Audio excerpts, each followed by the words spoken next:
मध्य प्रदेश सरकार इंदौर को metropolitan city बनाने के लिए जोर शोर से तैयारी कर रही है, जिसके लिए इंदौर सहित 5 जिलों के लिए बन रहे इंदौर मेट्रोपॉलिटन रीजनल प्लान को लेकर एक बैठक आयोजित की गई, जिसमें इंदौर, उज्जैन, धार, शाजापुर और देवास के जनप्रतिनिधि ऑनलाइन जुड़े और विचार व्यक्त किए।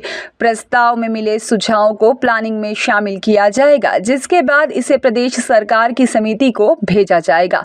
शनिवार को इंदौर कलेक्ट्रेट कार्यालय में मेट्रोपॉलिटन सिटी की बैठक आयोजित की गई। बैठक में इंदौर, उज्जैन, देवास, धार और शाजापुर जिले के जनप्रतिनिधि और अधिकारी शामिल हुए। कई अधिकारी और जनप्रतिनिधि ऑनलाइन भी जुड़े। इस मेट्रोपॉलिटन सिटी की प्लानिंग इंदौर विकास प्राधिकरण द्वारा तैयार की जा रही है, जिसका प्रेजेंटेशन भी जनप्रतिनिधियों के सामने दिखाया गया, जहां 5 शहरों के हिस्सों की जानकारी दी गई।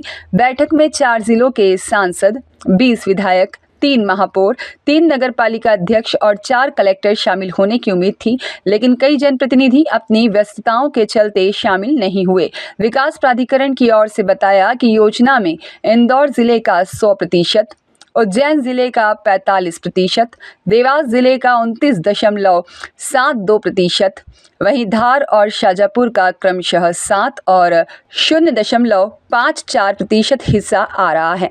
इस बैठक के बारे में जानकारी देते हुए इंदौर सांसद शंकर लालवानी ने बताया कि प्रदेश सरकार द्वारा इंदौर, उज्जैन, देवास, धार और शाजापुर को मिलाकर जो मेट्रोपॉलिटन सिटी बनाई जा रही है, उस पर विभिन्न मुद्दों पर चर्चा की है, जहां इंडस्ट्रियल एरिया के लिए अलग से समिति तैयार करने पर चर्चा की गई है। इस प्रस्ताव पर चर्चा कर 7 दिन के अंदर सभी सुझाव प्रदेश सरकार को भेजे जाएंगे और मेट्रोपॉलिटन सिटी के लिए इंडस्ट्रियल अथॉरिटी अलग से बनाने की मांग भी की जाएगी। आज इंदौर उज्जैन मेट्रोपॉलिटन अथॉरिटी को लेकर प्रारंभिक बैठक हुई है और प्रशासन द्वारा प्रस्तावित जो क्षेत्र है उसको लेके इंदौर, उज्जैन, देवास, शाजापुर, धार, इनके सब जनप्रतिनिधियों और अधिकारियों के साथ उन्होंने साझा किया है। सभी जनप्रतिनिधियों और अधिकारियों ने कहा है कि थोड़ा समय,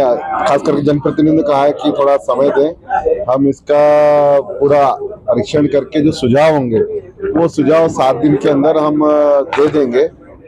और इसमें ये भी बात आई कि संविधान के अनुरूप इस मेट्रोपॉलिटन अथॉरिटी का निर्माण हो, उसको भी ध्यान में रखते हुए। और एक दूसरा विषय यह है कि बेसिकली जो इंडस्ट्रियल ग्रोथ को लेके जो मेट्रोपॉलिटन अथॉरिटी बनाई गई उसको होलिस्टिक बनाया जाए। मैं माननीय मुख्यमंत्री जी का धन्यवाद देना चाहता हूं कि इन्होंने इंदौर, उज्जैन मेट्रोपॉलिटन अथॉरिटी के लिए जो प्रयास आदेश दिए उसके अंतर्गत हम कर रहे हैं और ये तेजी से होना भी चाहिए, बहुत समय की आवश्यकता भी है। मुझे लगता है शीघ्र ही हम इसमें सप्ताह भर में सुझाव वो देंगे और वो सरकार के पास जाएंगे और सरकार उसमें निर्णय लेगी। हम चाहते हैं जल्दी इंदौर, उज्जैन मेट्रोपॉलिटन अथॉरिटी बनना चाहिए। ये ओंकारेश्वर और मांडव को भी शामिल किया जाएगा। देखो सुझाव है होलिस्टिक, जैसे इंडस्ट्रियल हम नागदा तक गए और इधर सोनकत तक गए हैं, तो इंदौर के पास में जिस प्रकार उज्जैन एक धार्मिक पर्यटन स्थल है, ओंकारेश्वर भी हो सकता है। ये एक सुझाव है। ये एरिया को लेकर भी आपने सुझाव दिया है कि एरिया काफी बड़ा है।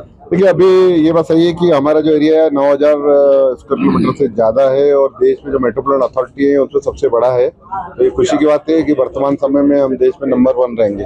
बेंगलोर और दिल्ली से भी ये बड़ा एरिया, बेंगलोर, बम्बई, पूना, कलकत्ता, इनसे बड़ा है हमारा। सबसे पहले तो मैं मध्य प्रदेश के यशस्वी मुख्यमंत्री डॉक्टर मोहन यादव जी का पूरे इंदौर की तरफ से धन्यवाद करता हूं कि जो मेट्रोपॉलिटन शहर बनाने का सपना हम देख रहे थे, अब वो तेज गति से आगे बढ़ रहा है। उसके आगे बढ़ने में आज प्राथमिक बैठक हुई है। जिन जिन क्षेत्रों को मिलाने की बात थी वहाँ के सब जनप्रतिनिधि यहाँ उपस्थित थे। अब इसमें 2 विषय हैं।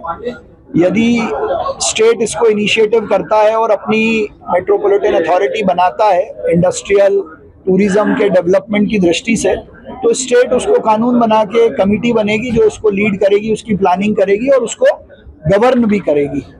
एक मैंने अपनी तरफ से सुझाव दिया है कि चूंकि मेट्रोपॉलिटन एरिया संविधान में परिभाषित है और संविधान में परिभाषित मेट्रोपॉलिटन एरिया यदि बनता है तो भारत सरकार, फाइनेंस कमीशन की ग्रांट और वो सब भी मिलने में हमको सुविधाएं रहेंगी। मेट्रोपॉलिटन एरिया बनने का सबसे बड़ा लाभ जो मुझे लगता है, डेवलपमेंट के साथ साथ ग्रांट और फंडिंग भी है। तो उसका प्रावधान तो संविधान में दिया ही है कि वो मेट्रोपॉलिटन एरिया की प्लानिंग की एक कमेटी होगी, फिर प्लानिंग करने के बाद वो बनेगी और बनने के बाद वो चलेगी कैसे, इसका पूरा सिस्टम संविधान में है।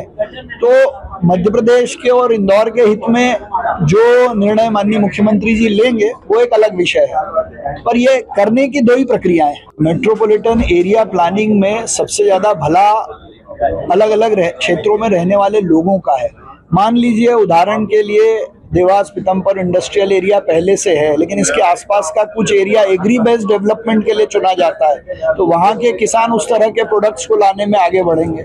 मान लीजिए किसी क्षेत्र को खेल की तरह डेवलप किया जा रहा है, तो खेल संगठन, खेल एसोसिएशन या खेल सिखाने वाले लोगों का आकर्षण और वहाँ उस एरिया को उस तरीके से बढ़ाया जाएगा। इंदौर के आसपास मान लीजिए कोई गिफ्ट सिटी का प्लान आता है, तो उस तरह का इन्वेस्टमेंट और प्लानिंग शुरू हो जाएगी। ब्यूरो रिपोर्ट, सत्याग्रह न्यूज, मध्य प्रदेश।